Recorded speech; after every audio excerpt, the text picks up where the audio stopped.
بەناوی خوای بەخشندەی میهرەبان بەڕێزان و خۆشەویستانی بەرنامەی بەخشین سەلام و ڕەحمەتی خوای پەروەردیگارتان لەسەر بێت. لە کۆتاییەکانی مانجی ڕەمەزان نزیک دەبینەوە و بەرەو جەژنی ڕەمەزانی پیرۆزدا دەڕۆین. دەستگای خێرخوازی بەخشین لە نووسینگەی هەولێر ئەوڕۆت هەڵدەستێت بە پرۆژەیەکی گەورە بۆ 300 لە کەسانی شایستە لە نەخۆش و لە کەم دەرامەت و لە خاوەن پێداویستی تایبەت. بۆ هەر کەسێک بڕی 250,000 دینار دابین کراوە لە ڕێگای خێرخوازانەوە، واتە ئەو پرۆژەیە بە بڕی 75 ملیۆن دینار هاوکاری 300 کەس دەکرێت لەو خانەوادانەی کەوا پێویستیان بە هاوکاری و بە زەکات و بە یارمەتی هەیە. بۆیە خێرخوازان لە ڕێگای دەستگای خێرخوازی بەخشینەوە هانای ئەو بەڕێزانەیان جێبیست کرد و بەپیل بانگەوازیەکەی دەستگای خێرخوازی بەخشین هاتن کە لە مانجی ڕەمەزان ڕایگەیاند بوو بۆ ئەوەی کەوا چوار خانی دروست بکات و کورسی شەحن دابین بکات بۆ کەسانی خاوەن پێداویستی تایبەت و هەروەها جلوبەرجی جەژن بۆ منداڵانی بێباوک دابین بکات و موچەی مانگانە بەسەر بێباوکان دابەش بکات و دواتریش زەکات و سەرفترە دابەش بکات بەسەر کەسانی کەم دەرامەت و هەژار و پێویست. بۆیە لەو پرۆژەیەدا لەگەڵمان بن بۆ چۆنیەتی دابەشکردنی 75 ملیۆن دینار بەسەر 300 کەس لەو کەسانی کەوا شایستە و پێویستن لەو مانگە ڕەمەزانەدا.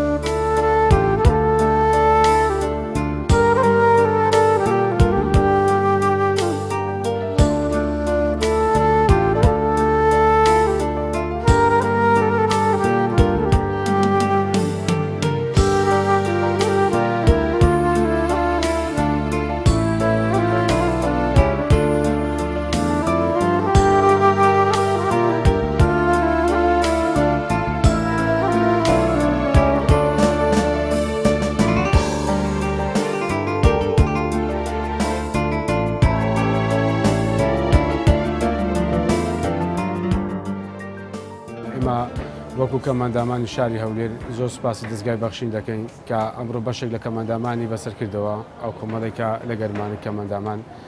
و کەماندامی زیاتریشمان هەیە لێرە لە شاری هەولێر پێویستیان بە یارمەتیە.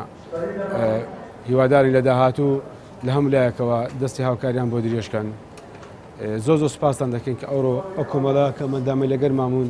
بەسەرتان کردەوە. هیواداری خوای گەورە جەزاتان داتەوە نمونەتان زۆر بکات. کەماندامان وەکو خۆمان ئێمە کە لە ناوازەکەی کەماندامانین وەکو تەنانەت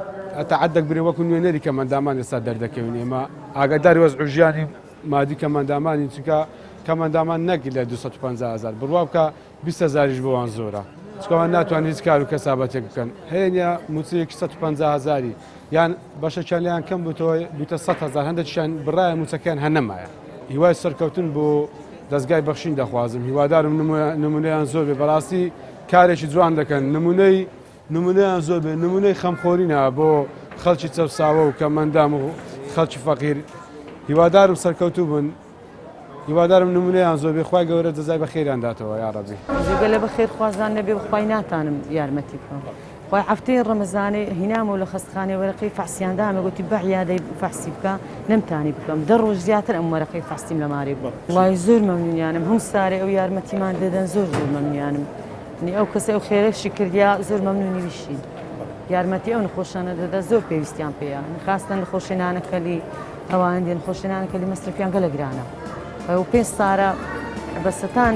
ئەوە ێرنی خێرخواز یارمەتیان دایما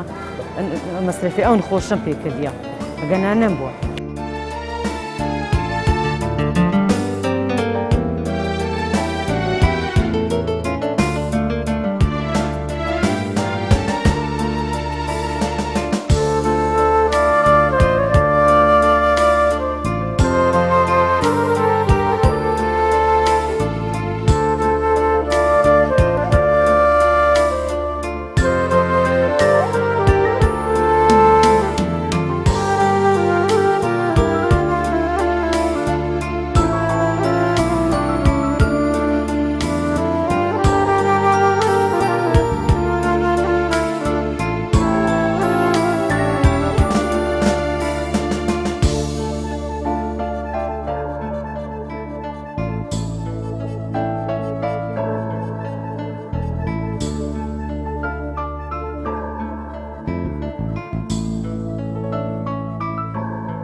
زۆرە بەڕاستی کاکە هەموو دەستگایەکان ینی بەڕاستی ئەساسە خاستن خێرخوازی لە بەو خاستن مستەشفای نانەکەری ئەوانەی کە سەرەتانیان بە هەموو بابەتەکانیەوە زۆر بابەتی گەلک زۆرە یانەگە هاوکاریوانم کە زۆر میمەوە لەشکری خێرخواز دەنزیکەوە خۆی سەردانی نانەکەری بکە تاابخانی هەیە لەوێن دەرێ کە داخلبوون هەیە وەزعەکانیان دەبینن کە ئەو بە سزمان و عیلازانە وەردەگرن ئەو خەڵکەی لەگەڵێتی تووشە وەزع بووە هەمووی بەخواکو بەخشین ئێمە بەرنامەکان بەخشینمان بینیوە تەئسیری هەیە زۆرە ئەو جارە ئێستا ئەمە بانکراینەوە بەرنامە بەخشین و هیوادارین ینی زیاتر بکەن بەردەوام بین خاستن مەستەشفاینانەکەری وەساکەنەوە زۆر میمەوێن دەرێ خەڵکەکی زۆر بێدەرامەت هەیە لەوێ کە تێکاکە بەس بەرە ئەوان دەیکەن بەڕاستی ئەوەی لە قوتی وان هەبی دەیهینن بەس بەش ناکە خەڵکە زۆرە والله تقریبا بۆ ماوەی 3 ساڵە چارەسەریدایکم دەکەم کە نەخۆشی سەرەتان لە ناوخێنە لە ناو ملەکانێ جا ئەو دەستخۆشیتان لەکەم بۆ ئەو کۆرانە جوانەکان بەڕاستی کارەکە زۆر جوانە ئەو کۆرانە بۆ فەقیر و ژۆرن کە ئێستا وەک لەزان حاڵی قەیرانی ئێستا لە کوردستان چوونە فەقیر و ژۆر پێویست بە یارمەتی ئێوەی بەڕێزە و خێرخوازانە و هەر هەوە دەستخۆشیوان کەسان کەم کە ئەو بەخشینە پێشکەشکردین زۆر سوپاستان دەکەم ڕۆژەکانیان زۆر جوان دەستخۆشییان لێ دەکەم خوا خێریان بنووسی خوا گەورە نمونەیان زیادکە ئینشاءڵڵا بەڕاستی ئەگەر بێت و هەموو چاولام بکەن فەقیر نامینێ فەقیر زۆر کەم دەبی ئینشاءڵڵا خوای گەورە زیاتر پشتیوانیان دەبی زیاتر هاوکاری فەقیران دەکەن بەرە بێگومان ئەگەر ئەو بڕە پارە یعنی یارمەتی هەژاران بدەن ئەوانیش ئەرچی سەرشانیان سوک دەبی و یعنی دەتوان مارومدارەکەی خۆیان بڕێک بەخۆشی بەڕێکەن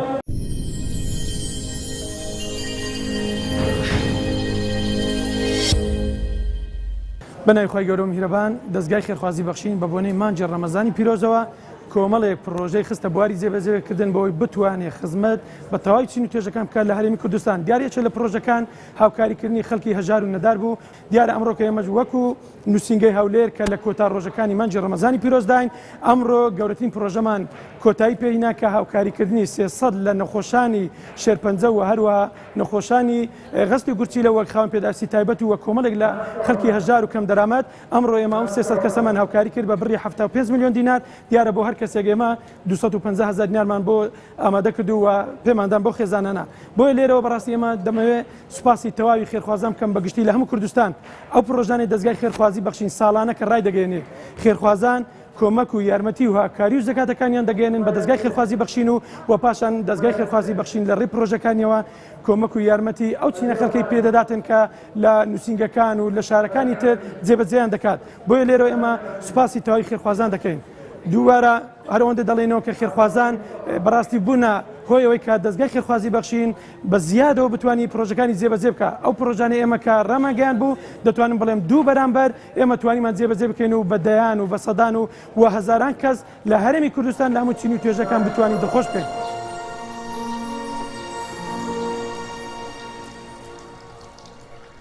بەڵێ بەڕێزان و خۆشەویستانی بەرنامەی بەخشین ئەوەی بینیتان دابەشکردنی بڕی 75 میلیۆن دینار بوو بەسەر 300 کەس لەوانەی کەەوە شایستە و پێویست بوون هەم لە کەم ئەندام و هەم لە نەخۆشانی گورچیلا و هەم لە نەخۆشانی شێرپەنجە و لە خەڵکانێکی زۆری هەژار و کەم دەرامەت و خاوەن پێداویستی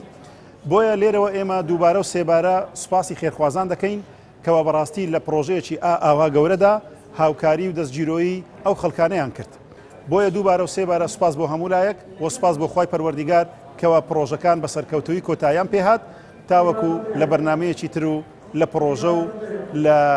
خێرکردنیەکی زیاتری دەستگای خێرخوازی بەخشین ئێوەی بەڕێز و خۆشەویستیش چاوەڕوان بن بۆ ئەوەی کەەوە ئەو پرۆژە بەرهەمدارانەی دەستگای خێرخوازی بەخشین ببێتە هەوێنێک بۆ هەموو لایەک کەوا بەیەکەوە کەم دەرامەت و هەژار لە نێو خاک و وڵات و نیشتیمانی ئێمەدا نەمێنێن بەخوای پەروەردیگارتان دەسپێرین والسلام عليكم ورحمة الله وبركاته.